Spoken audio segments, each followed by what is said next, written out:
King Ashwapati had everything: power, kingdom, legacy, everything, except an heir.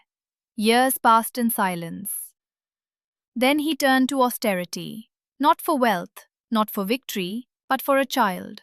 He prayed to the unseen, day after day, year after year, until the answer came. A daughter was born, Savitri. She did not grow like others. She did not speak loudly. She did not seek attention. But wherever she stood, attention came to her. Men saw her and looked away. Not because she lacked beauty, because she carried something else, something difficult to approach. Time passed. No one came forward. No alliances, no proposals. So her father spoke. Go, choose for yourself. She left the palace, crossed kingdoms, watched men in courts, heard warriors speak, and rejected them all, until she reached the forest and saw him, Satyavan. No crown, no army, no wealth, but no falsehood either. He was not born there.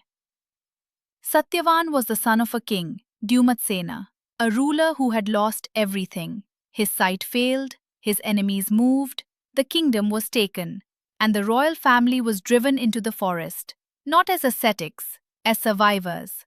Satyavan grew there, without court life, without luxury, cutting wood, gathering food, serving blind parents in exile. That was the life she had chosen, not hidden royalty waiting to return, not a fallen prince promising future power, a man already living inside loss, and still untouched by bitterness.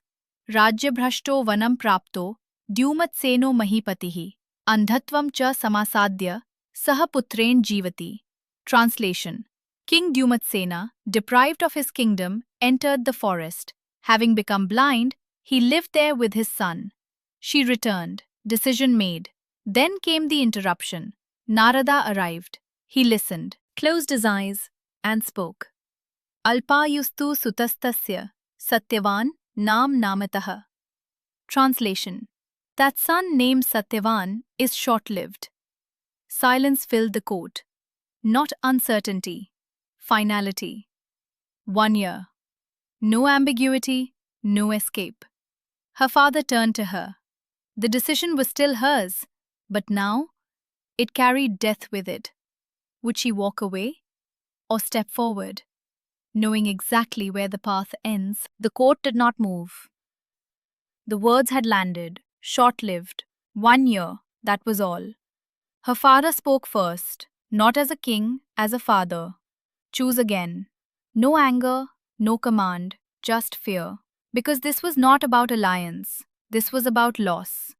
Savitri did not respond immediately. She did not argue, did not justify. She stood still, then spoke, not loudly, not defensively, but with something far more dangerous: certainty. Ekvaram rito bharta, na dvitiyam vrinim yem.